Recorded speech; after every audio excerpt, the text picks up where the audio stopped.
Welcome to the Alcohol Addiction Podcast. Lisa Dinhofer, how are you doing today? I'm great. Thank you so much for having me, Lee. It's a real pleasure. I really appreciate it. Of all the career paths in the world, why on earth did you choose to be a thanatologist? I mean, I got to be honest, I like it when I learn a new word every day, and that was a new word for me. Explain to people what a thanatologist is and why you decided to become one. So you're in good company because I've been asked this question probably about 1,000,000 times. And if I had $1 for every time I'd been asked this question, I'd be in a different location, maybe with the beach in the background or something. It is not a common industry, I will grant you that, but there are a lot more thanatologists around than what you think. Thanatology, it's from the Greek word thanatos, which is death, and it is the study of death and grief and bereavement. And so a thanatologist is someone that specializes in death, grief, loss, which includes non-death losses. And I also have a subspecialty in trauma. And I always say how I got into this is because I was led, right?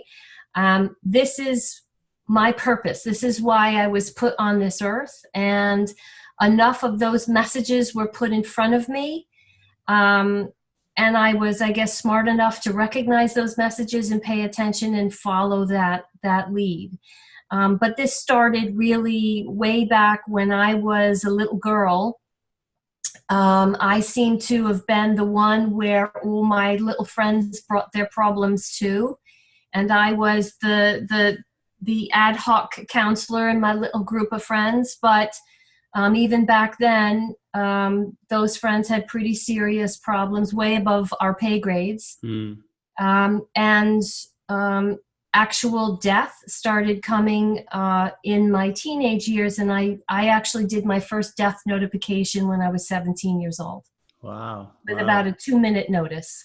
I mean, you talked about purpose there, and you said it in a very definitive, very kind of strong way, you know, that this is your life purpose. And yes. over at Strive, we talk about purpose a lot in the third module of our intensive program, Freedom, because once you stop drinking alcohol, Lisa, you know, you get your whole world opens up in front of you, and suddenly you have to start thinking for yourself. You have to start acting for yourself. And then if I find, unless people do then start to really work on having a fulfilled life, and meaning and purpose is attached to that, then there's a very strong likelihood that they'll go back to drinking. So talk a little bit about how did you said that about the message, you picking up on messages and stuff. Right. How did you define your purpose? How old was you when you got it concrete? What was the process? You know, I think that I love that word process because there's been so much pressure, I think, put on people to find your purpose, right? And people freak out about, well, I don't know what my purpose is, and oh my God, my life is waning away, and I don't know what my purpose is. You know, I think the process of finding your purpose is as much a part of your purpose as actually living it, and the process to that is very important. And I think it has a lot to do with being aware of intuitive messaging. When something comes in our path that really resonates with us, and we are clear-minded enough to feel that resonance, then you are in a place of receptivity, right? But if you are drinking and using, you have cut off your receptivity to the information that can come to you and speak to you to get your attention. And if it's got to fight through the fog of alcohol and drugs, a lot of times those messages start out as whispers. And they only get louder when we start acting on them, right? And the resonance grows, and it's like, yeah, I know I'm going in the right direction. But if we can't even hear the whispering, right? So we miss it. And when we miss it, we kind of get lost, don't we? We're in a forest, and we're looking and we're looking and we're looking, and what we're really looking for is meaning. We're looking for that which resonates with us, that which fits where we fit, and it fits us and what we know we can do with it. But we have to be in a place of being able to hear it. And as a young child, because counseling and coaching and reading people, I was born with these skills, right? And so I think when you're born with certain skills, you radiate that energy out into the world, and the people who need that and who gravitate come to you. And as a young child, I didn't really understand this. I just knew that, boy, a lot of my friends come to me and ask me all these questions, and sometimes it's way above my pay grade, like sexual abuse by parents. I didn't know what to do with that. I'm a kid. But it just felt natural for my friends to come and talk with me and me to talk with them. I seemed to know what to say to them. It seemed that what I said to them was of help and benefit, and that skill continued to grow. And as I said, when I was 17 years old, I did my first death notification with literally a 2-minute notice. And I did another one a year later when I was 18. And whilst that was pretty intense, I felt an odd comfort with it. It was anxiety producing, obviously, but I felt a comfort with it, a resonance with it. I felt a familiarity, which is another feeling I think people can pay attention to. Does it on some level feel familiar? And then you know that, yeah, I'm on a path. I don't necessarily know where it's leading, but that's okay. You don't need to know where it's going. Just keep following, keep listening, keep responding, keep being in a place of receiving. You said about being in a place of receptivity. And I want to talk about a little bit about when I stopped drinking in 2008, 2009, whenever it was, about 10 years ago now. So before then, I had the fog, right? So every now and then I would think that I was destined to do this, that, and the other, but it would quickly just fade away. But then when I stopped drinking, those voices became much louder. Right. So I guess in terms of my internal battle, the resistance, what I call Stephen Pressfield's resistance, when I was a drinker, that resistance was stronger than any kind of receptivity I had around the world. It was drowning me out. But then when I stopped drinking, the resistance quieted down a little bit.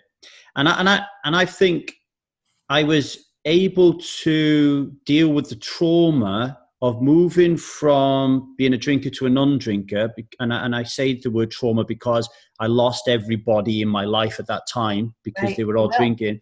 And I was able to very quickly pick up on these signals and then move and take action. Right. But I see a lot of people on Strive who that receptivity, the volume button is grinded up, the resistance comes down and it frightens the hell out of them. Right. And suddenly they have to deal with trauma that they never had to deal with before because they were drinking, and it stifles them. They get stuck in a rut and they're not able to do what I did and move on and get a new job, quit my job, go around the world in 80 days or whatever. What is happening? I know we're all individual, we're all unique, but why was I able to do that and some people aren't able to do that? All right, so I'm going to unpack a little bit of what you just said. I'm going to pick out some words because words are important, right? Words have meaning, and words drive behavior, and words drive our actions. So they're very important. So one of the words that you've used a lot is resistance, and I will say that what we resist persists, because when we're in full resistance, we're putting all of our energy into that. So whatever it is we are resisting is remaining stagnant and in place because we are resisting it, right? So we've got to let go of that resistance, which can be very scary, right? Because that becomes a normal way of life, resisting everything to maintain this lifestyle of drinking and using. We use it as a kind of protection.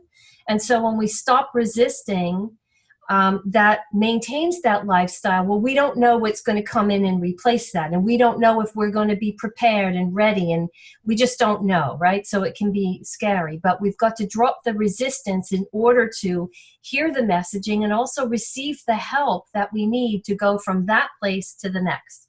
Now, the next word that you've used is trauma, and you're absolutely right.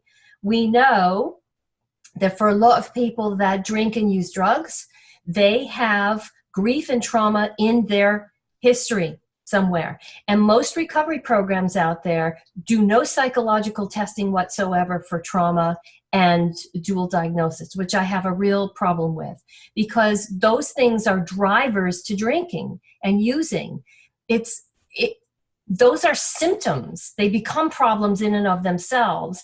But drinking and using drugs is a way of avoiding something very painful, very frightening, maybe even something we can't even really remember, but the unconscious mind still will have those expressions of grief and trauma. And when you're moving from a place of being a drinker or a drug addict to not a drinker and not a drug addict, well, now you've got an identity problem, don't you? Because that took over your whole life. It encompassed who you socialized with and who you didn't. It incorporated what you did with your time, maybe even where you worked, because everything in your life is built around supporting that lifestyle of substance abuse, right? Being a drinker, using drugs. And the more we get into that, the more we fall down that rabbit hole, the more we have to put things in place that will support us remaining there. And when people start saying to us, you know, you really should look into that problem, I think you've got a problem, we tend to let them go because we're not ready to hear that, right? So I absolutely agree with you. You did have a trauma of going from being a not drinker to a drinker to a non-drinker, because you're right. You have to let those people go who will not support this decision that you've made, this commitment. So that's a ripping of relationships. That hurts. That's grief. It might be for a very good reason and a very necessary reason, but it doesn't mean it doesn't hurt. You're also letting go of a lifestyle. You're letting go of particular feelings in your body and your head. Being high instead of being very clear and present and accountable and dealing with life on life's terms and paying bills and the mundane things of life that are not fun. They might be boring. They might be stressful, right? That we weren't feeling or dealing with when a person is drinking or using drugs. So I agree with your use of the word trauma. And people, I think, get a false impression that when they go into recovery and they stop drinking or stop using drugs, oh, it's going to feel so great and it's going to be so wonderful. Yes, it'll be hard to not use, but it'll be great because everything will sort itself out. That takes a very long time. And you have to go through really tough patches to make that happen for yourself and maintain it. And it hurts because it's a huge change and there's a lot that you're letting go of. I know I've spoken to people who, you know, are hardcore drug addicts who have said to me, I like being a drug addict. I like the lifestyle. Using heroin. Heroin is my boyfriend, right? So in a sense, you're breaking up with something that was a constant companion, be it alcohol, be it drugs, the people that you did that with. So yeah, there's grief and trauma attached to that. And it only happens and it only stays when you are ready to decide. When you decide and you make that commitment and deep in your bones, this decision goes so deep that it is non-negotiable no matter what. And it can be hard to get to that place, but that's what it takes to move away from something that has altered your brain. Let me ask you a question on that then, because that is a process step that we call the vow in Strive. And it comes from, the first time I come across it was reading The Path of Least Resistance by Robert Fritz, where he broke down our decision-making to secondary choices, primary choices. So a primary choice would be, I'm going to create the Alcohol Addiction podcast. And the secondary choice is, I'm going to send Lisa Dinhofer an email to ask her if she will come on my show. But superseding both of those is a fundamental choice. And if so, in terms of the Alcohol Addiction podcast, it could be, I'm gonna dedicate the rest of my life to helping other people to become people that don't drink alcohol. That is my fundamental choice. So as long as my primary choices and my secondary choices align with my fundamental choice, I'm gravy, right? But if I don't have a fundamental choice, so I haven't made a fundamental choice, then all those primary choices and those secondary choices kind of get lost around in the wind. So rather than use Robert Fritz's word fundamental choice, we call it the vow. So as we get so far into working together and we realize that we've got a great support group at Strive, we then say, right, are we ready yet to take the vow? And for me, it's one of the most difficult things to coach people because it's a feeling, not a rational, logical step. So I struggle to explain to people why I was ready and why I felt it in my marrow and why these people can't. I don't know if it's a very tough question, but I don't know if you can enlighten on that. You know what? Whenever someone makes a choice, whether it is, I want chocolate or vanilla ice cream, I want to buy this or that car, or I want to be sober versus not sober. If the person making the decision cannot clearly detect and define the value to themselves behind that decision, they either won't make the decision or they won't keep it. So you got to a point in your life where you were able to detect and define the value and the meaning to yourself, because I'm sure you had a lot of people who love you that said, you know, your life could be so much better if you would stop drinking. And and there's a million reasons that other people can tell you, and it doesn't matter what other people think. At the end of the day, if it doesn't have meaning and value for you, you most likely won't do it. And this is the heartbreak, I think, around addiction, because you cannot create that value and that meaning for someone else. You cannot do it. Creating meaning is a self-actualized activity. It must be self-initiated. There has to be a narrative behind that is meaningful to the person, that narrative is created by the person, and that the narrative is transformative. Another person cannot do that for you. And the heartbreak about this is some people end up dying from their addiction issues before they're able to get to that point where you were. And it's so hard for the people around them who love them, who care about them, whether they're family or someone in your position, to watch that and not be able to do this for them. But you can't, right? Yeah. You absolutely can't. We define what you're talking about there by making people see that they value alcohol more than they value a life without alcohol. And then once they see, and it's very, very difficult for them to see that, because they come to Strive, and they've come to Strive because they've listened to a podcast like this, right? They've listened to me and you talk about all these wonderful things, and they've tried and tried for years and years, and they'll come on a Strive and say, right, I'm done with it. I'm never, ever drinking again. I hate drinking. I can't stand it. It's awful. It's terrible. And then they come on a Strive. They have the support mechanisms. They do some of the work, but they find they'll have a drink, and then they'll do some more work. Then they'll find they'll have a drink. And it's because they're kidding themselves. They really, really love drinking. They love it so much, and they love it more than they love not drinking it. And until those scales tip in the other direction, you ain't got a chance. You're always going to be living a life of lack, which is the direct opposite to what we're talking about, searching for meaning and purpose, right? The other thing about that, though, it's not just that a person loves drinking or drugs more, because that's an emotion. The piece that I think makes addiction such a fierce adversary is the neurochemical issues that go on, because alcohol and drugs stimulate the pleasure centers in our brain.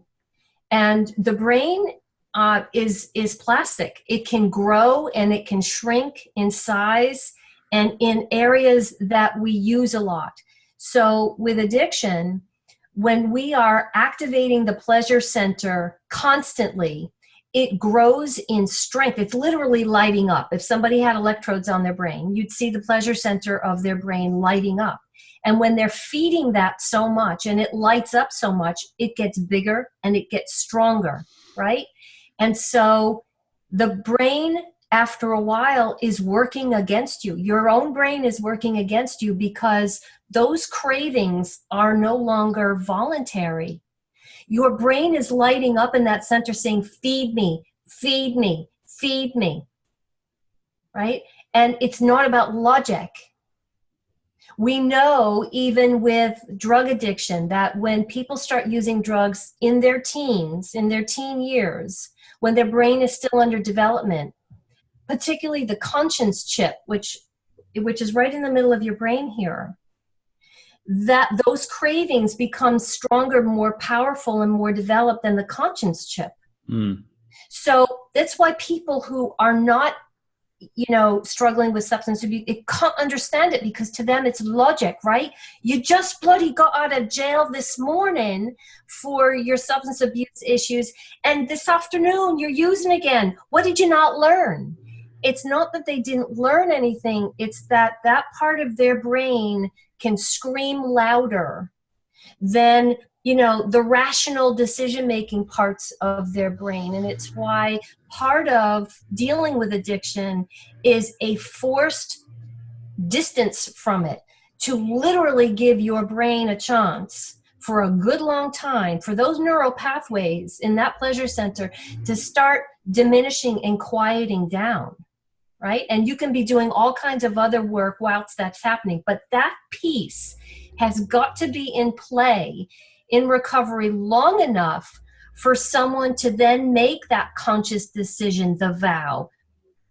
I really want to be able to go out into the world and get on the tube or the metro or whatever without doing a bowl first. I really want to be able to do this or that without doing a drink first. But your brain has to have enough of a chance to be off of it in order to consciously make those decisions and consciously follow through on that. Let's arc that back then to what we were talking about right at the beginning of our conversation about meaning and purpose, right? Because I rarely talk about neuro. You could tell how often I don't talk about it. I can't even say it. The neurochemistry, yeah. I rarely talk about the neurochemistry on Strive. I'll tell you why. Whenever I mention neurochemistry, the only people who really need to hear about that are the ones who are struggling. The ones who aren't struggling, they don't need to know about it. So, for example, a decade ago when I stopped drinking, I found it, once I made the vow to quit, I found it very easy to quit. I didn't need to know about any neurochemistry. I just went for it, right? The people who are really struggling, when we start to talk about neurochemistry, it's a way out, right? It's a way out. It's like, I can't do anything about this. Like, it's too hard. It's too difficult. This is biology. This is not psychology. There's nothing I can do about it. So it allows the resistance to kind of crank up the volume again, and then and reduce the hope in the individual, and it gives them a way out. It allows them to keep drinking because they've already given up, right? So if we circle that around back to what we said in the beginning about meaning and purpose, and just use myself as an example. Let's say, and I like the idea of my pleasure receptors. There's little chicks in there going wah wah wah, and the mum's coming to feed them a bottle of tequila, right? So I stopped drinking, and the bird receptors are going wah wah wah. Okay, now what did I do? I immediately, when I stopped drinking, said, "Holy shit!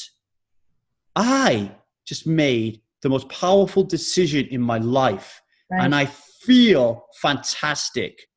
what else can I do? So now I'm like Neo on the Matrix, who's just been plugged in, and he turns around and says to him, I know Kung Fu, give me more. and the guy says, Neo's a machine. He's been learning for like 18 hours straight or something. That was me, right? I pick up a different book, Jack Canfield's Success Principles. And Jack Canfield said, you can be and do anything you want to be and do. No one had ever told me that in 35 years. So I quit my job. At the same time this is going on, Lisa, I fell in love with poker. And I decided to put all my time and effort into poker. So now when the little birdie's going, chit, chit, chit, chit, chit, feed me, feed me, feed me, this mother bird's coming along and it's feeding them with this game. That is where I'm getting my pleasure from. And it just by complete accident, not by design, people don't want to drink alcohol when they're playing poker. Because if they do, they're going to lose their money. So now I'm in an environment, even though I'm going to the pub to play when there's a bar there, I would say probably 5% of the people we're playing with are drinking, and they're drinking moderately. So at the same time, I'm filling my life with meaning and purpose and things that I enjoy and love. So my pleasure centers are being rewarded in the right way. I'm also putting distance between alcohol, i.e. my last drink, stimulus and response. I'm pushing it so far apart because all I'm doing is playing poker, quitting my job, creating a new job, creating Strive, creating new podcasts. I'm enjoying this and I'm loving the challenge of it. And there's no way my pleasure centers all of a sudden want a drug or want anything else to fill that space, because I'm filling it with the good things in life. I'm getting massages for the first time in 35 years. Like, how can, talk about filling your pleasure centers when someone's rubbing your body, right? So for me, I think an awareness of the neurological side of things is critical. But hey, let's not use it as an excuse to not, quote unquote, do the work, So anything you want to say on that? Yeah, so here's my response to that. To people who use it as an excuse, they'll find anything to use an excuse. That's just what they're glomming onto at the moment because it's brought up in the conversation. We are not slaves to biology at all, right? So people who say there's nothing I can do about it, that's not true. It's not true at all. In fact, we have millions and millions of people in recovery, sustaining their recovery, who have overcome that. Okay, everybody who has an addiction problem has that issue in their brain. And it is absolutely possible to overcome it by creating distance from it. Now, in order to create the distance from it, using your example, you replaced drinking and what it was doing for you with something else. Now, maybe at the beginning, it didn't give you as big of a jazz and as big of a high, right? But you kept at it. And I want to remind people who, say, well, I've heard about the neurochemistry stuff and I don't need to hear it anymore. I just want to remind you that once you have changed your brain in that way, it is somewhat of a sleeping giant and it's always there. And we can go 20 years and not have a drink or not do drugs, and all of a sudden we think, well, we can use this recreationally, and we slip and we start using, and you've now woken up that giant. So be mindful of the fact that addictive behaviors changed your brain, right? And so we have to be respectful of that and vigilant of that, because that's always there. But the notion that we can't do anything about our biology is, just as you said, an excuse, and someone will find anything for an excuse, right? Because it's not binary. It's not, well, we either focus on the neurochemistry stuff or we focus on all of the things that Strive does. No, it's together. It's in tandem. That's how you reach success. You didn't know it at the time. No, I didn't. But when you replaced alcohol with other things that gave you meaning, that gave you pleasure, that provided, healthy excitement in your life, maybe new forms of income in your life, you were replacing it with things that gave you meaning and happiness and fulfillment, but you still kept the promise to yourself, because you still could have said, hey, I've got all this other stuff going on, and I could go back to drinking too and have both. I know you've seen lots of people who kid themselves into thinking they can do both. And they go through a very hard time realizing, oh, no, I can't, right? That didn't happen for you. No, for some reason, for me, the process of neuroplasticity seemed to happen very, very quickly. And I think why that is, Lisa, is when 18 years ago, I stopped smoking when my son was born, reading Alan Carr's Easy Way to Stop Smoking Permanently. So I'd already developed some neurological connections or some belief system around smoking not having any value. And then 10 years later, when I decided to stop drinking, I just borrowed those neurological, it's almost like I unplugged them from smoking, and then I plugged some of them into alcohol as well. And then I was able to just go, oh, right, this makes sense. Smoking offers no value to me. Alcohol offers no value to me. And if I can convince myself that this is the case, I will really cement these neurological connections. So when I walk into a bar, I'm not thinking, boom, trigger, like non-declarative memory, I need to drink alcohol, I'm in a bar. I'm thinking, boom, I'm in a bar, I need to get out of here. I don't like this place. I don't like people who are in it. I don't like the vibe, and I don't like that smell, and I really don't want to be around drunk people. You know, that to me was like super important. I was never the guy who walked in there and was like, my mates are going to drink, and you know, they're asking me if I want to drink, and I don't know whether I want to drink. That's an issue. That's a problem. There needs to be a lot more work done there. I was always solid. I was like, I don't want to drink, and don't ask me again. I don't drink. Like, I was really straight back, shoulders up. This is a lifetime thing. And I was very proud of it, Lisa. You know, like I carried it. I was like, I don't drink, and I'm proud of it. And don't you ever ask me to drink again, because that is not in my life. Whereas a lot of people, and this is linked to trauma and grief and anxiety and stress, they're not too eager to do that. And let me ask you a question on that. Actually, we have strive. Two things I want to say, and then I'll shut the hell up. Right. One thing I want to say. You talked about the vigilancy. Okay. The sleeping giant. 20 years from now, something can happen. You can kid yourself. You can have one drink because you've outsmarted it, and then boom, you're right back where you started from. That is why Strive exists. Strive exists for that reason. Strive is a lifetime gig. I know that terrifies people because people don't want to be there for life.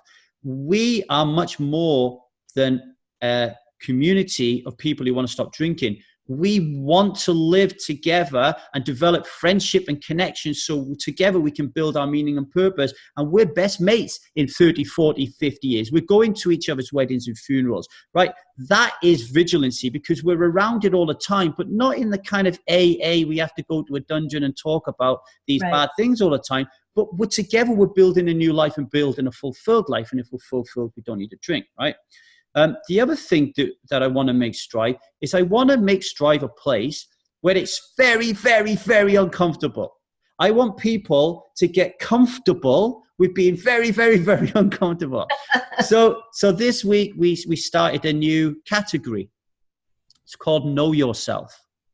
And the first question was, what was your childhood like, and how did it define who you are? And I answered it. And then nobody else answered it. And then I'm like, come on, who's going to answer this question? And one striver who I adore dearly, and is not drinking, and has kind of nailed it so far. It's really been a beast. You know, it's really, really adopted this really well. I could see, you know, without looking in her brain, that the neuroplasticity is working. But she said, I don't want to write about my childhood because it's too raw. And you know me, Lisa, I start thinking, does that mean we need to be patient, but we need to be aware that we do need to go there at some point? Because for me, if I have a memory that is too raw, at some point, it's going to come up and bite me in the ass if I don't do something about it. That is what's going to wake the sleeping giant, right? Something's going to happen. Here's my response to that. So when someone is aware enough and honest enough to say to you, it's a legitimate question, but I can't go there right now. I'm not ready. It's too raw. It might tip me back into drinking. That's a very valuable self-awareness that should be respected in a person. Mm-hmm. So the tipping point here, though, is if people have grief and trauma in their background, in their life, and most people with substance abuse do, right? That's why they're drinking and using drugs. It's to numb that pain because they don't have the coping skills to deal with, and you just used the word, discomfort, right? It either causes extreme anxiety or literal pain in the chest, like heartache, right? And because they're in an addictive lifestyle, they don't have the skill set and the coping mechanism to withstand discomfort without finding a way to numb it, right? So if grief and trauma and things in your past are still causing you to seek out a way to numb it, then you've got to address it, but address it in an environment where there is a lot of control and support, right? I'm a very big believer in a modality called EMDR, eye movement desensitization reprocessing. EMDR mimics what the brain does in REM sleep, right? Now, EMDR has been around for a long time, and it came out through Francine Shapiro, and it is the first modality that showed real and sustaining benefit for Vietnam vets with PTSD. We didn't even have the word PTSD back then. It is an excellent modality for addressing trauma, grief, phobia, things that make us extremely uncomfortable. And here's the reason why it works. Trauma lives in the right side of the brain. Talk therapy only accesses the left side of the brain. So you can be going to therapy for years and years and years to try to manage trauma responses and talk about what happened, if you can even remember it, but you're never really getting to it to dislodge it, right? Because talk therapy only accesses the left. EMDR accesses the right side of the brain, right? And it dislodges that material, and it lowers the emotional charge around that memory and that event, right? So that it becomes tolerable, and it literally can shift over to the left side of the brain where then you can talk it out. It is such a fast-acting, effective modality that I've seen people with extreme trauma be graduated, as one person put it, within 4 weeks. It's very fast acting. A lot of vets are going for this. A lot of people with sexual trauma are going for this. All kinds of trauma and grief. It's very effective. So if there's trauma in your background you can't even remember, or grief in your background you don't even really know what it's from, it's still going to express itself. You just don't understand why and where it's coming from. But the human mind and the unconscious mind keeps these things stored, and those things want to come out, and they come up into our conscious world and express themselves. It bewilders us. It can create very dysfunctional behaviors, but we don't really understand why. You've got to get to the core, because those are the things that's driving you to drink and use drugs. Drinking and using drugs is a symptom. It creates its own problems, but it's a symptom. You've got to get to the core, right? Whatever that core is, you got to get to it. But if someone knows that they can't just start writing about it on their own at their desk because it would be too overwhelming, then that's smart of them to understand that. But then get the controls and the support around you, right? So you can do that when you have someone helping you with the ego strength you need to address it at a pace you can withstand. Often it's in chunks, right? But so that you can move through it, because going back to what I said, what you resist persists. And drinking and using drugs as an outcome of trauma and grief is resisting what happened and how it's impacted you. Does that make sense? It does, yeah. So with something like, if someone says, this is too raw for me, one of the things that I wrote down here, which I thought was really important that I never thought about before, when they say it's too raw, I'm of the personality type will be saying, well, come on, like, let's just, I know it's too raw for you, but come on, let's do it, you know? No, there's no but. If someone says it's too raw for me, particularly when you're asking them to maybe sit at their desk by themselves to write this out, right? A person can become very overwhelmed. They can go into a major anxiety, panic attack. They can go into a place called flooding where emotion just floods them. They can become non-functional. It's not that they should not address that, but they need to address that with the proper supports in place. Right. That's what I noted down. So where I lacked awareness was some people need more coping skills in order for them to do what seems to me a simple task, right? Because, right. So what are those coping skills, or how? And so I wouldn't necessarily know what those coping skills are. Right. And so this is where we get into the realm of therapeutic support and therapy help. And it can be, therapists have a lot of different modalities to get to that material that is stuck, right? Because it's stuck in there, that material that's stuck through different portals. EMDR is one of those portals. Sometimes hypnosis is another one of those portals. Sometimes it's having maybe role play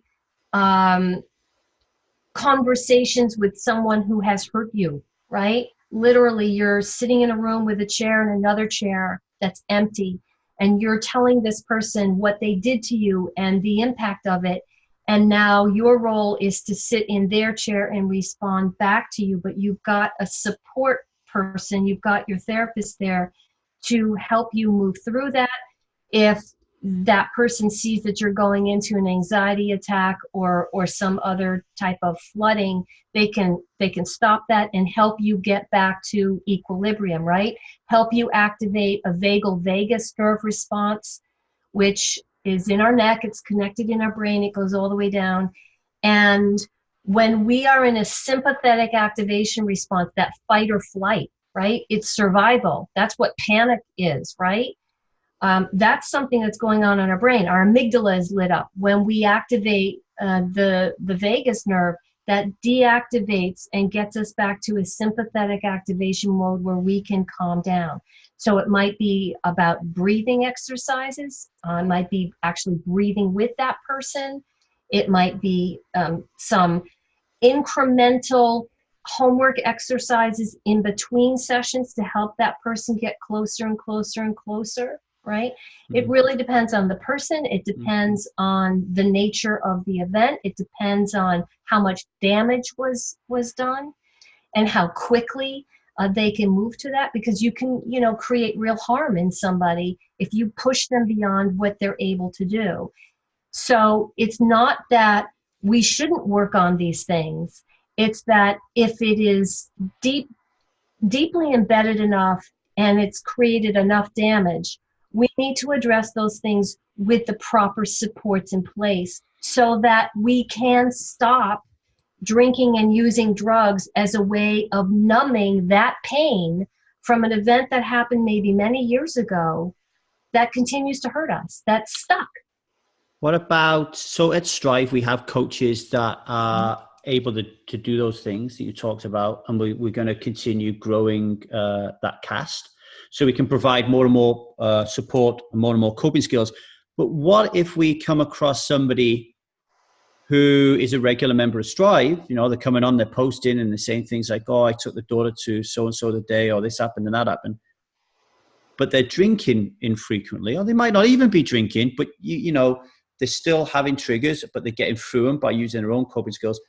But they won't see the coach. They don't want to do that work. What is your advice then in that situation?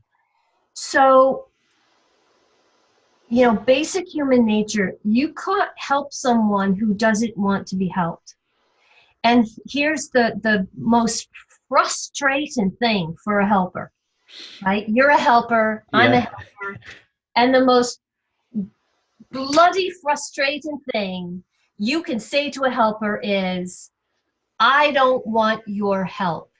And the second most frustrating thing you can say to a helper is, you can't help me. Because a helper will activate and say, oh, yes, I can. And I'm going to turn myself inside out to show you bloody well I can help you. If a person does not want to be helped, no matter what the reason is, they will remain stuck. And the messaging about your purpose and having a better life will continue to express itself and get louder and louder. And that person may find themselves doing things with consequences that literally stop them in their tracks in order to have that monumental wake-up moment, looking in the mirror, not really liking what they see, and understanding, well, it's this or it's death. Which am I going to choose? Because sometimes we need that kind of a wake-up moment. And some people, even that isn't enough. They choose death. And it's so hard as a helper because we see what they can have. We see the quality of life they can have. We want it so badly for them, but you can't make somebody want. You know, I'm gonna have to come clean, folks. Listeners, you've been here listening to me for, I don't know, 10 years or something. I don't know even how long I've been doing this podcast, but I'm gonna have to come clean to you, right? So 10 years ago, I decided to create this thing. And I'm my own man. I'm just me, right? So you start creating this thing, you create a podcast and people start emailing you. And then you create a podcast like a platform like Strive, and then people start joining. And then before you know it, you got 10 people asking you for help. And you got 20 people asking you for help. And you got 30, and you got 40, and you got 50 people asking for your help. Now, throughout that time period, what I have been doing is I have been spending my time with the people who I think need it the most. And those people tend to pop up as the people who are not doing the work, don't want to do the work for whatever reason, right? And I've been focusing on my time on them, almost like a puzzle, like how can I help this person? Because they really, really need my help. That person over there doesn't need my help. The one who's doing their intensive assignments every day, they don't need my help, obviously, because they're flying. These people need my help. Well, let me tell you something, folks. I've had a wake-up call, right? I should not be spending my time with these people. I'm really, really sorry, but I need to be spending my time with the person who's doing the intensive assignment every day, the person who is flying, because they're the people who really want it. They're ready to change. And my strength is to help people who are ready for change. My strength is not helping people who are not ready to change. And I can't split myself into a million different pieces. We don't have the resources here at Strive. So if you're listening to this, if you really want to help, somewhere along the line, you've got to make a choice. And I know it is super, super difficult to do this. You've got to make a choice and say, I think I'm going to have to try to be uncomfortable here. I'm going to have to try and do that work. And then you'll get the support you need. But if you're not, you'll quickly find that support will disappear. And it's not because we don't love you. It's because we only have a finite amount of time and resources to help everybody. And we really need to focus on those people who really want to change. And it's not even about, equity of resources, because you could have an army of people at Strive. But here's the thing, until someone is willing to be receptive of those resources don't really work. So here's what, there are therapists who have to tell clients, we're going to have to end our therapeutic relationship because you're not doing the work. You're not ready for this. And it is wasting your money and my time. And so there are times when therapists have to have those conversations, and it's heartbreaking, right? But what you do is you leave that person with an invitation. I'm not closing the door. What I'm telling you is that you can't walk through my door until you are ready to do the work and accept the resources that I can give you. So we're going to separate now, but we're going to do that with an open invitation that you can exercise any time that you want to come back. But here's the deal. If you exercise that invitation, you come back, I expect you to do the work and to tap into these resources and be willing to take the risk in what we offer here. And if I see you're not doing that, we're going to disengage again. What you're doing is you're setting up boundaries. No, it's just, as you was talking there, Lisa, I was thinking to myself, one of the problems with an ex-addict creating something like this is they have terrible boundaries. So yeah, I felt really uncomfortable. I felt really uncomfortable while you're saying that because I have weak boundaries. Boundaries are actually very liberating. People think boundaries are restrictive and constrictive, but they're not. Because when you have boundaries, there's clarity. And when there's clarity, people know what to expect from you, and you know what to expect of others, and you hold them accountable to those boundaries. And everybody understands what's going to be. So there's no confusion, there's no stickiness, there's no friction. It's actually very liberating. So again, with people who abuse, substances, they have no boundaries at all, because the biggest boundary they're breaking is respect for themselves. They're not showing any self-respect or dignity for themselves. And when we don't have that, it's very hard to accept somebody else's resources, because we think inherently we don't deserve it. Right? So when we can at least have, a shred, a tiny seed, a sequoia tree is this enormous tree, but the seed of a sequoia is the smallest seed on earth. Right?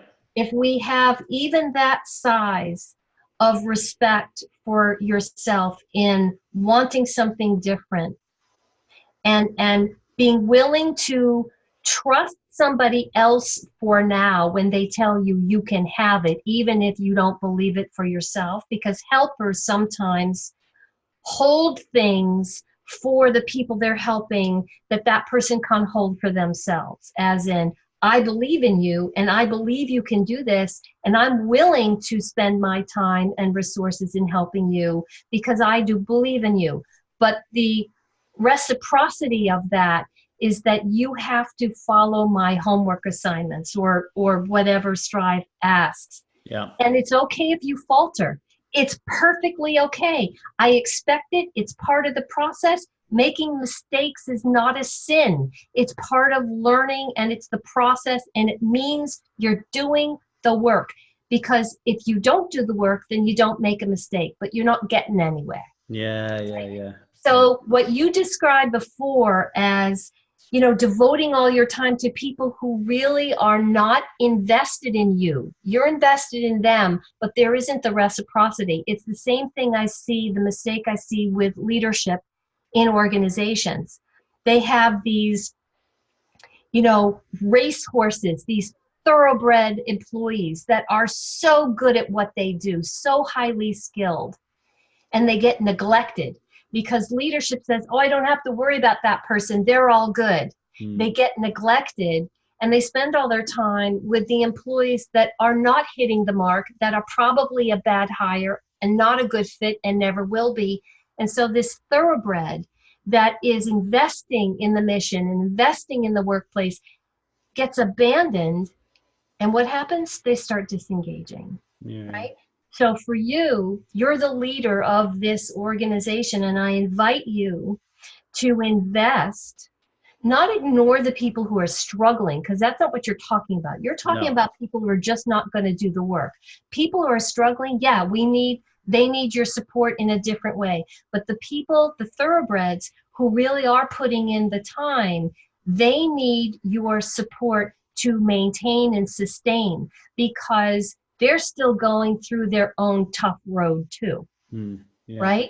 And so just as a good owner of a thoroughbred feeds that horse and keeps them well exercised and does everything to keep them healthy, and we want to do that with those people who are working the program hard And we give a different kind of help to those people who are working the program but who are struggling.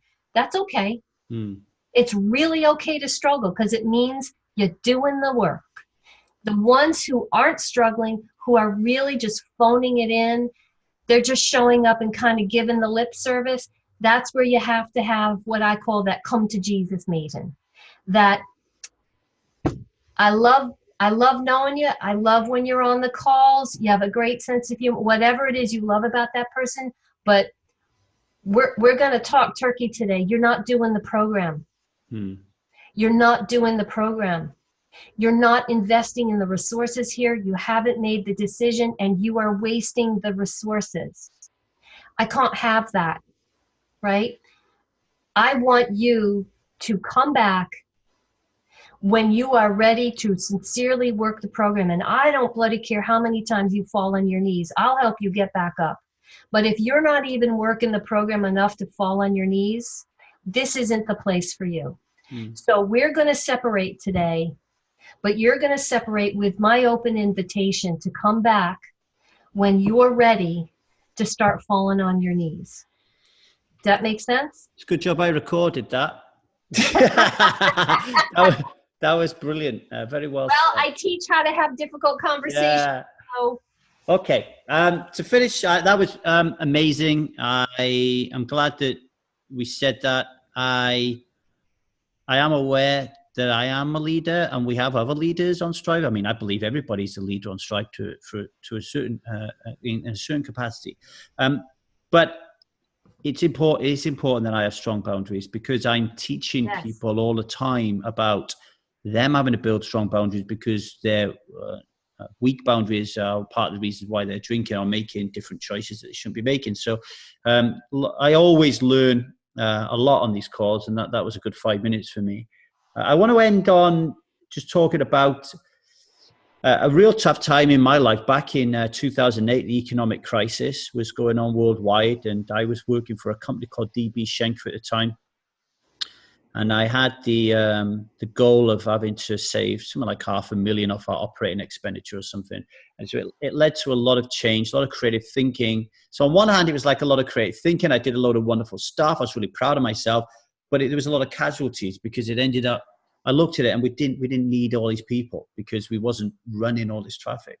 So I had to make a lot of people redundant. I was the recipient of death threats. I had one woman running around the supermarket trying to clobber me, because I'd laid off her husband. And I remember one moment, my managing director, his name was Neil, a horrible man. And his views, my views were very conscious capitalism. I was very conscious capitalism, very kind of lean thinking. My people come first.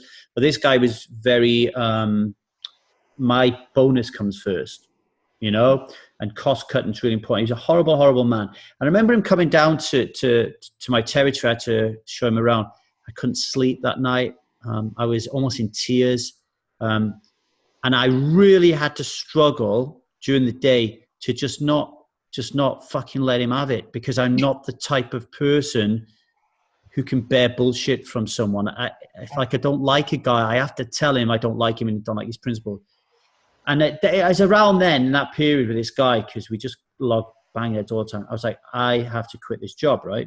But we have a striver, Mike, who's just got himself into a leadership position. And he was saying the other day, I'm struggling to sleep. And I said, well, that's generally because we're not fulfilled in our life. You could say that there's a bin man outside rattling all the noise, making a lot of noise, or the light's not right, or I haven't got a sleep mask. But generally, if your life is on point, if your career is on point, if your relationship is on point, if you're having sex every night, on point, if you're the best dad in the world, all this kind of stuff, you've got all these great friends and all these great hobbies, and you're living a fulfilled life, you're going to sleep like a baby. So, I had to keep prodding him, but eventually he said, well, maybe it's this new supervisor's job I got, because now I've got to please all these people, and I'm not pleasing them all, and I'm finding it really stressful and really difficult. Now, he's not drinking, Lisa, but he's not sleeping. Right. And as someone who's going through that process of trying not to drink, that's not a good situation to be in. Yeah. So let's go to your work you do when you go into workplaces and you deal with kind of trauma and grief and harassment and bullying. I know this isn't in that, it's stress. This is more stress and anxiety. Right. And I work with chronic stress. Yeah. So tell us about your place in the workplace and how people are suffering here. So for this person, first of all, to normalize what he's experiencing, because starting a new job is one of the top stressors on the list of 10. Moving house, starting a new job, the death of someone close to you, these are all top stressors. So number one, his experiencing distress over this new job, even if it's a promotion and it might be more money and all this, it is a legitimate stressor. So there's some normalcy to this. Number two, this notion of having to please people, my gut sense in that it's really not about pleasing people. It's about a lack of confidence in oneself and thinking that I don't have what it takes. When we go into people-pleasing mode, we're trying to create an image, right, that feels very hollow inside, and we don't want people to see that. So we're creating an image, and we go through the world through what I call the representative, right? And so we're pleasing people so they will like us, and if they like us, then hopefully they won't see our perceived faults or hollowness. And I think for him to really look at, well, why don't I think I'm up to this job? They put me in this job, so they must have seen something. You know, that imposter syndrome, well, I talked my way into it and I'm really not that good. And when I'm working with people on this, I say to them, really? Show me. Prove to me you're not that good. So why don't you deserve this job? Why not? Why not you? And it's amazing how often they'll look at me like they don't have an answer, right? Because of that narrative. We have this tyrant that lives in our head that constantly tells us, you're not good enough. They're going to find out you're an imposter. You know, you're really a screw up. You're really not as good as what you think. And it's this tyrant that I really think is very cultural, right? And we are not taught as children to develop the skills to call bullshit on that tyrant and call it a liar, right? So when I'm working with people on this issue, and I get this issue a lot, right? This imposter thing, I'm not good enough, especially when people have been promoted into a new job. You know, and I'll give this as a piece of help for your folks.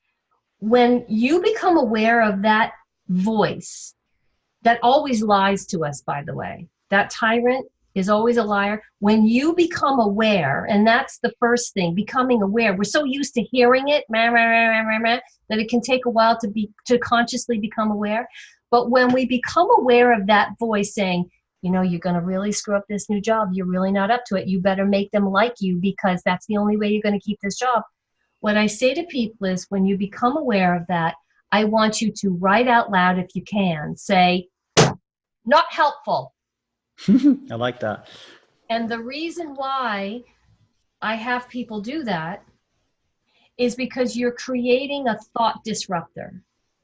When you disrupt that thought pattern, you can consciously then redirect your mind into an area that is a lot more positive. And what I recommend to people then, when they pivot and redirect their mind to another channel, is I want you to inventory your demonstrated success.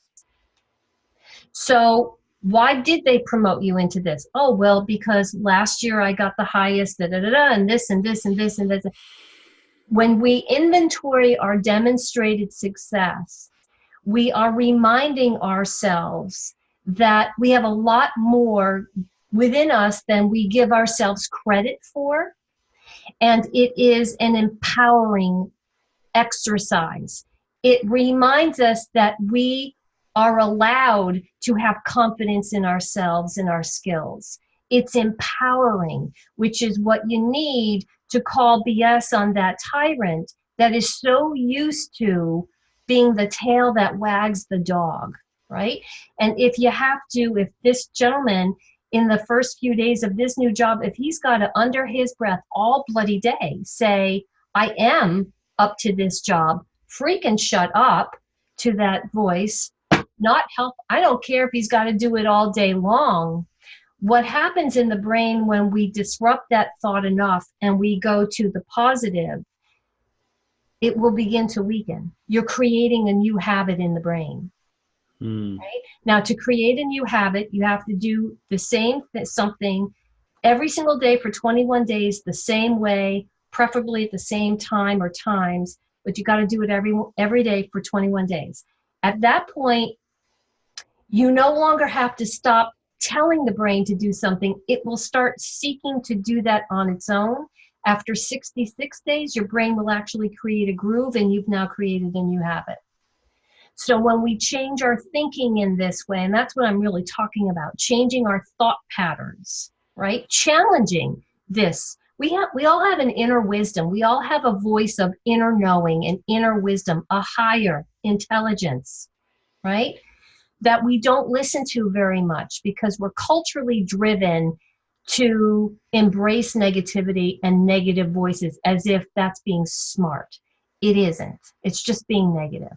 And it's about retraining the brain to look for positive evidence to support positive narratives and to train the brain to stop going down the negative path, to pivot, to go down the positive path. And it's just work, right? It's like going to the gym and building biceps. You're doing the same kind of brain training. Does that help? That does help a lot. It helps a lot. I'm going to ask you one last question. I'll let you go. Is that okay? Yeah.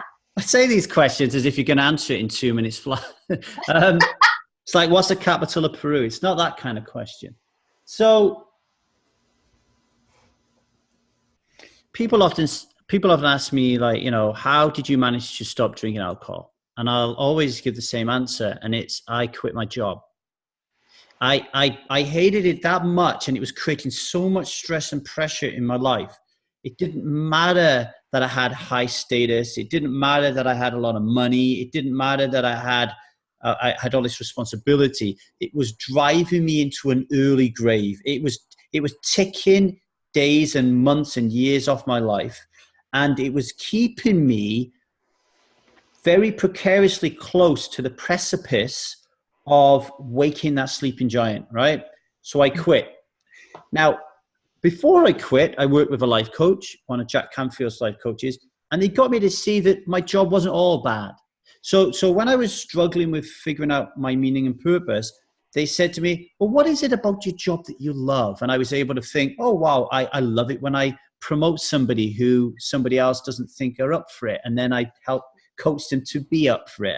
I love it when I'm standing up speaking to people on a stage, or I love it when I'm creating coaching training courses or thinking creativity, that kind of stuff.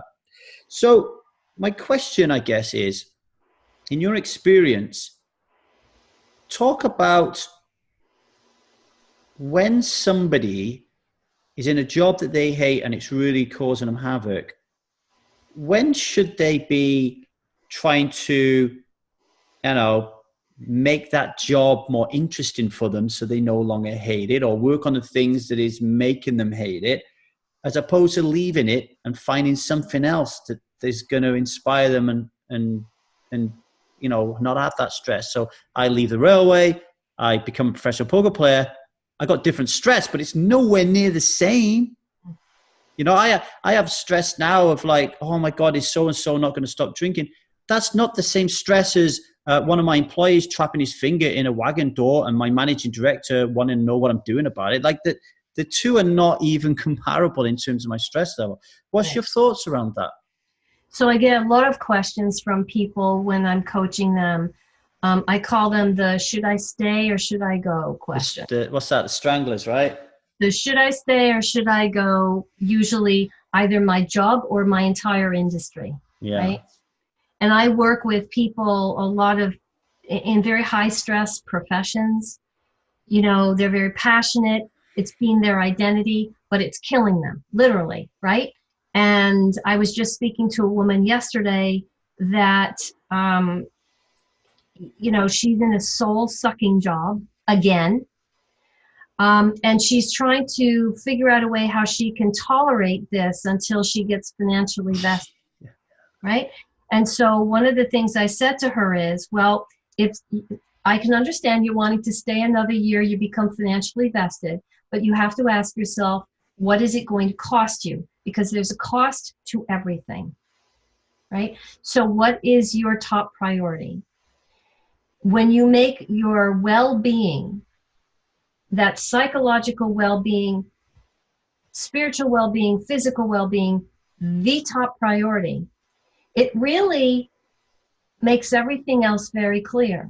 And if you are in a job, not maybe the work itself, but the company culture or the boss that you're, you know, your direct report, that is soul sucking, that's not the right place for you. It never will be. And, you know, when you were talking about that job and it's driving you to maybe drink again, all of the things that, all the messaging you were getting from that job was about, Lee, this isn't where you belong. This isn't the right spot for you. And so the universe, as I said, will start with those whispers. And if we don't pay attention to the whispers, well, the messaging in its grace, it will keep trying to help us in its grace, but the messaging will get louder and more painful and more uncomfortable until maybe we are stopped in our tracks and we no longer have a choice because it's not where we belong. I just want to jump in there because I nearly started crying then, because when you talked about the well, I have tissue if you need it. when you talked about those voices saying you don't belong, my hair started to stand up on end. You don't belong here. It's not that you don't belong. No, in the job. Yeah. My hair started to stand up on my end. I started to fill up mostly because I remember having those thoughts sound cacophonous. Like they were like fucking big drum beats and they were driving me insane. And I couldn't pull the trigger. I couldn't leave because I was so afraid that if I left, I wouldn't be able to support my family. I'd lose all my status. I was worried about stupid things like, how am I going to be able to buy a CD? I was just thinking of any excuse not to leave. But the feeling of exhilaration and freedom that I got when I did eventually say, fuck it, I'm going to leave. And I'm going to put faith in myself that I will be able to handle it. Unbelievable. So here's the tipping point with these kinds of questions. And should I go or should I leave can be about a job. It can be about a marriage, right? Mm-hmm. And it can be about, you know, remaining in our house of worship or not. It can be in our country, you know, a lot of things. So here's the question. Is the pain of staying going to be worse than the fear about leaving? And we all get to a tipping point where the pain of staying and remaining and doing nothing about what is slowly sucking the life out of us, it's the fear of, well, I don't know where I'm going and I don't know how it's going to work out and I don't know if I'm ever going to be able to find another person who will love me, or I don't know if I'm going to be able to find a job that pays me the same. Or when the pain of staying is louder and more harmful than that fear, then you'll make the move. It's fear, and fear is not a fact, it's just a feeling. And I'm going to say that again. Fear is not a fact, it's just a feeling. And fear is us being anxious about things that haven't happened yet and may never happen. It's an illusion. But the pain you're in right now is very real. Right? So you mentioned another word, risk. What you did, you called it a risk. But what you did actually is that you said to yourself somewhere in there, I'm going to put more faith in myself than in the devil I know right now. I'm going to risk valuing myself more than the devil who has me in a handcuff right now. And something pushed you to that edge where you were ready to say, I literally can't tolerate this anymore, and I'm willing to face my fear, which did not materialize, by the way. What happened when you were willing to get rid of the old, which creates space for the new? Nature doesn't like a void, right? So when we make space, when we get rid of that person who's abusing us, or we get rid of a lifestyle that's not good, or we get rid of the job that's not good, whatever, and we create this space, it literally creates the opportunity and the energy to be filled with something else many times better than what we could even imagine or plan for. And when you were attached to that devil, you know, the golden handcuffs of a big job and the big salary and all this, but it was killing you, it got replaced with things you certainly didn't plan for, you never thought possible, and you didn't even know that could make you happy. And the only reason why you discovered all of that is because you were willing to make friends with the monster called fear. You were willing to look it in the face, make friends with it, and you took back your power. And you said, yeah, I think I'll try something different. I'll invest faith in myself rather than the job or the person that's abusing me. Because quite honestly, that's not been working out real well. So let me do something different, because if we keep doing the same thing, we're going to get the same outcome.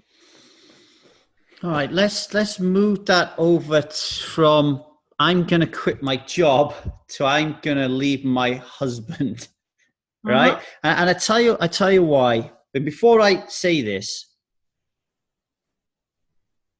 I've said this many times before on the podcast, but I'll say it again to put it into context about what I'm going to talk about. I was a coward in my first relationship. Like, I knew that the relationship was bad. It had gone bad. There was plenty good before that, but it'd gone bad. I knew she wasn't the right one for me. I knew that I wasn't going to grow in it. I knew that it was damaging for my son, but I still wouldn't leave. And I'm pretty confident I would have stayed in that marriage very miserable until something catastrophic would have happened. I didn't have the courage, the bravery to leave, right? So I'm saying that right now because what I'm about to say next, I want you to know that I understand what's going on here, right? But we have a high volume of people on Strive, female, who are very, very, very unhappy with their husbands. Very unhappy. And the theme is the same. Power or lack of power, not being noticed and not being heard, and no growth, and no alignment of growth. So when you said earlier on about the pain of being in a relationship has to be higher than the pain that fear is causing of leaving that relationship, right? So it needs to be more, leaving the relationship needs to be more, feel like there's more value in leaving it than there is in staying in it. Or there's more hope. There's more hope, right? Okay. So I can see that with, I need to leave this relationship now because this guy is beating me, or this guy is continually having affairs and making me look like a complete idiot, right? For me, it was my wife would come home really drunk and it would get violent. And I just could not tolerate being around her when she was drinking. She would drink every weekend. So how could you have a relationship like that? I had something had to happen, right? And in the end, what was happening, Lisa, is I was reacting really violently and really aggressively and really angry every time she had a drink. And then, most importantly, in the waking days after she'd had a drink, very judgmental, kind of ridiculing her, doing everything that I could in my immature kind of state of being to try to get her to stop drinking, and she left me, right?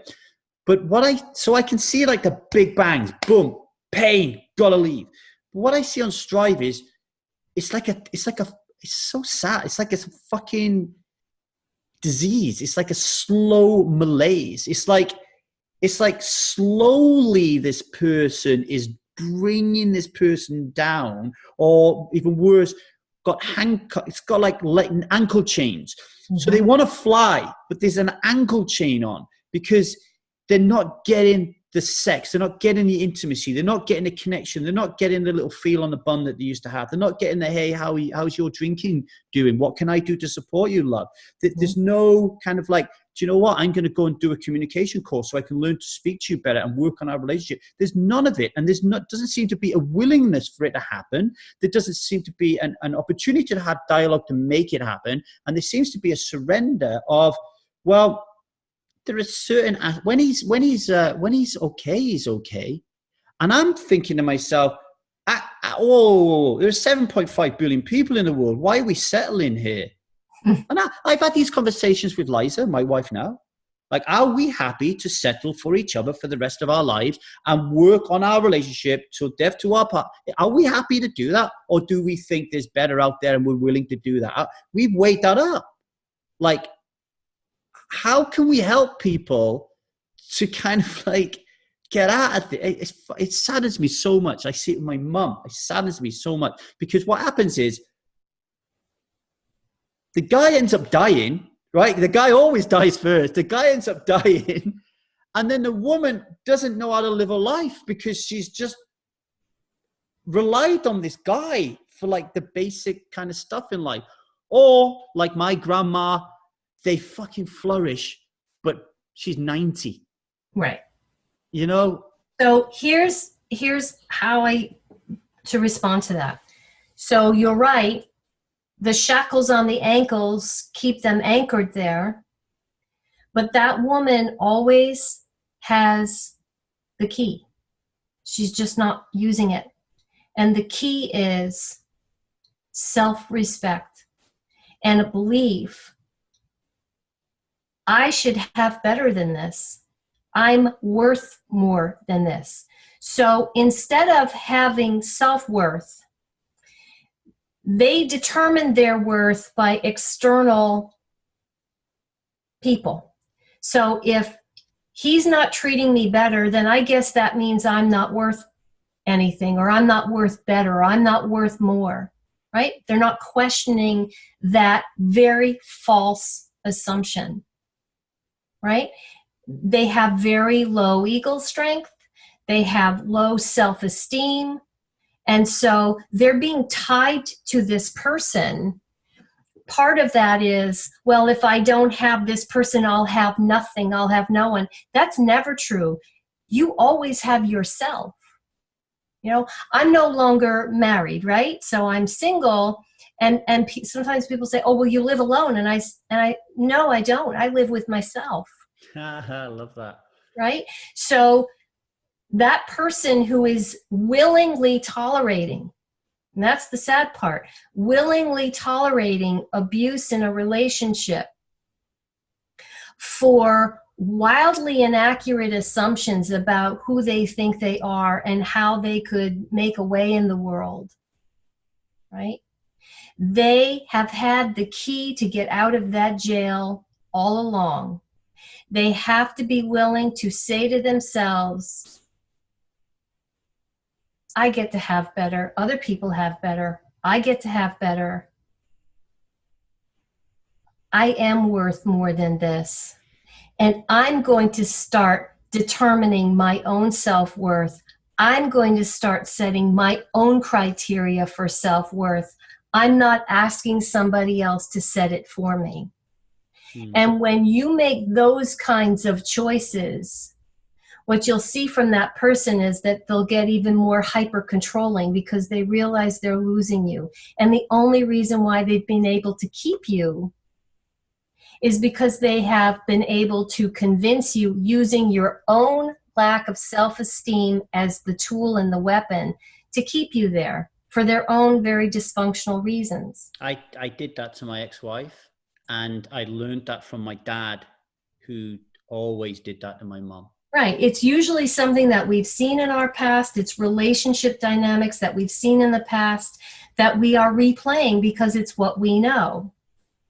And typically for women in abusive relationships, the thought of, I'll never be able to support myself, he really does love me, or he needs me, or I'm nothing without him.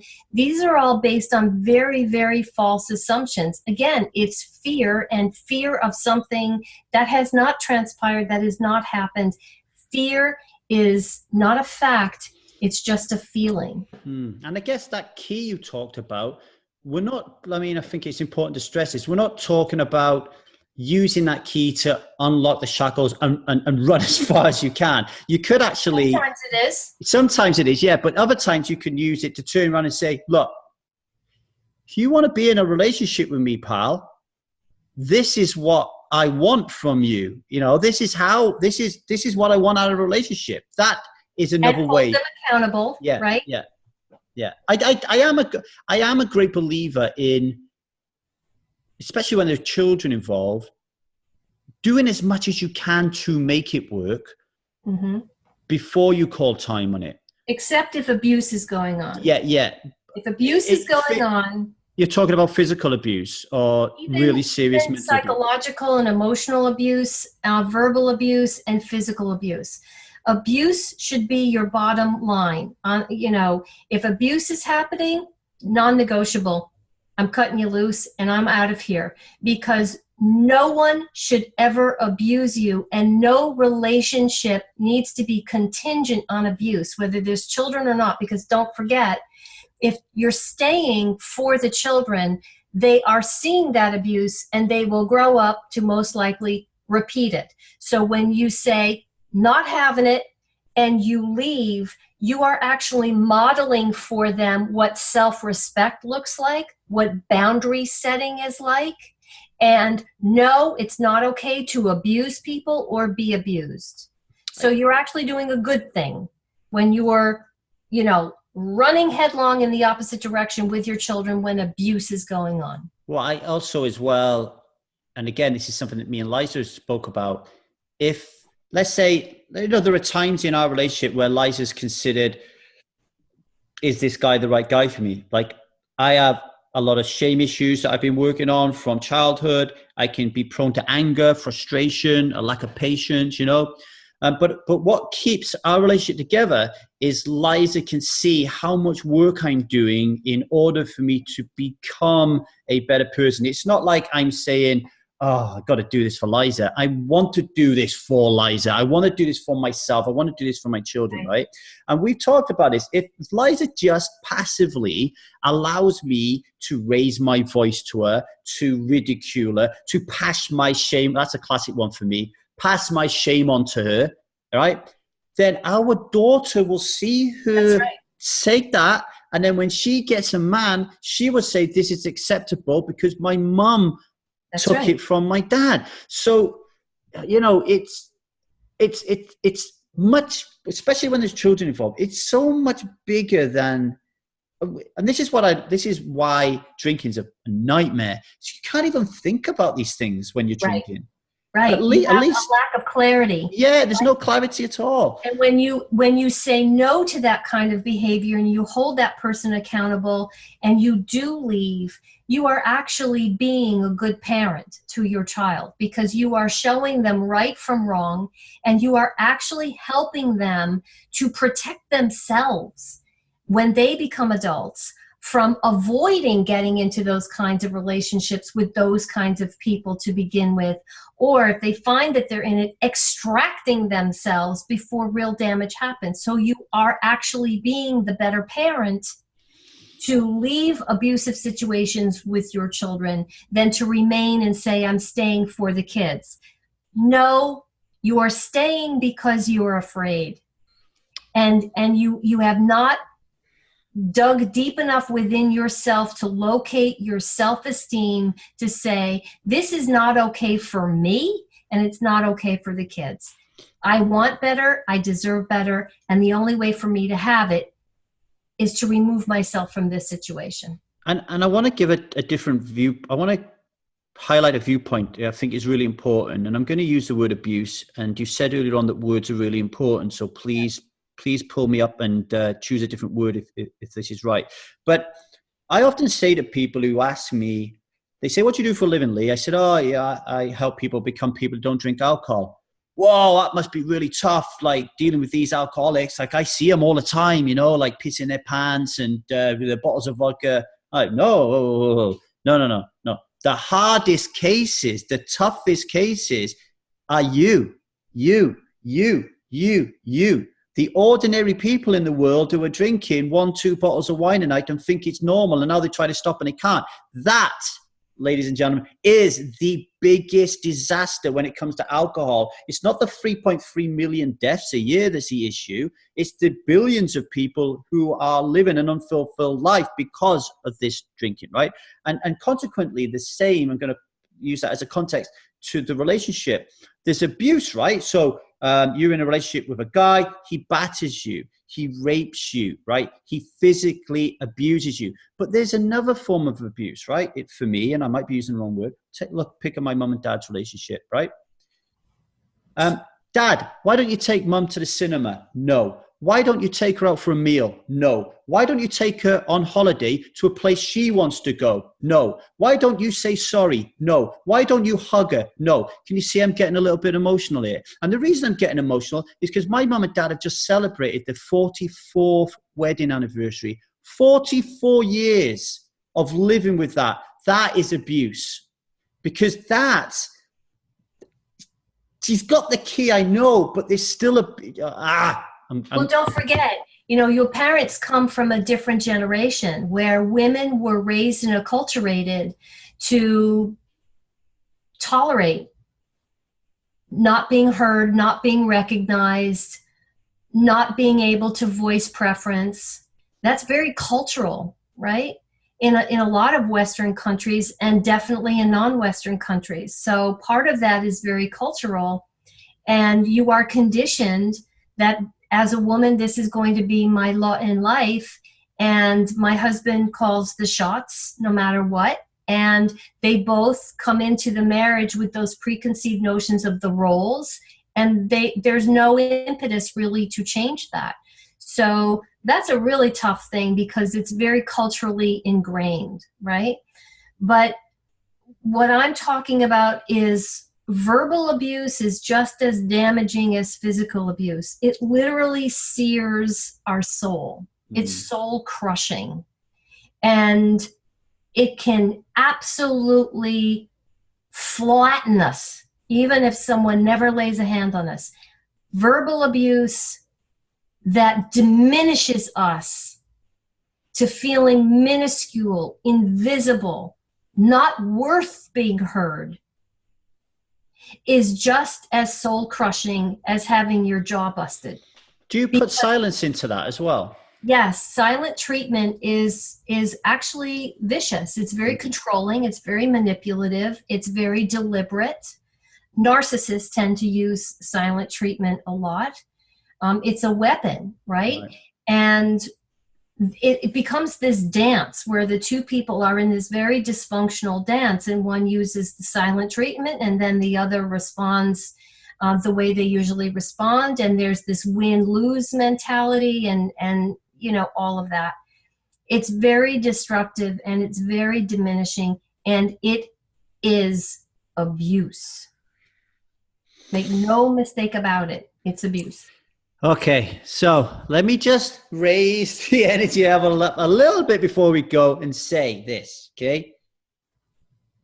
I have been wound up in those cultural norms. I've used silence as a weapon. I've verbally abused my ex-wife. I've verbally abused my current wife. I've verbally abused my children.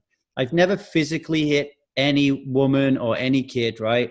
But I know the damage that my verbal abuse can do to people, because somebody who loved me very much at the point of asking me for a divorce me, right? I get that. And Liza's wanted to leave me at some times before, right? But I'm telling you, folks, when you're willing to wake up and look in the mirror and have a real introspective self-assessment of where you're going wrong, and you can take the vow, as we were talking about earlier on, to really make a change, because you know in your marrow, it's not about leaving this person. You don't want to be this person, right? If you can realize that and make that fundamental choice, and you can grow and you can change, it's not going to happen overnight. You're going to make mistakes. Your wife might turn around and say, when are you going to get this right? And it might be years and years and years. But if you're committed to that growth, I'm telling you through personal experience, if you surround yourself with the right people, if you seek out the right kind of energy vibe, you get there. I am feeling a million times different kind of person than I ever was. And I am in the best place I have ever been in any relationship ever in the world. And do you know why, Lisa? Constant, continual vigilance, constant, continual work. And for me, work is enjoyable. I love it. Growth. Yeah. And that's where the hope is, right? When you make the vow, when you say, I'm going to work at this, I'm going to leave this to create space, that's where hope takes hold and flourishes. Yeah. If you're not willing to change anything, if nothing changes, then nothing changes. But if you're willing to change one thing, if you're willing to commit to one kind of work, there's that tiny crevice where the light shines through, which is where hope lives. And it starts small, but start small somewhere, and then you move forward, and you're living proof of it. I think we've given some people some hope today, do you? I hope so, yeah. Lisa Dinhofer, it's been an absolute pleasure to have you on the podcast. Want to just say really grateful for all the work you do. Keep at it. It's an amazing thing that you do. And for being on our podcast. Thank you very much. Thank you for having me.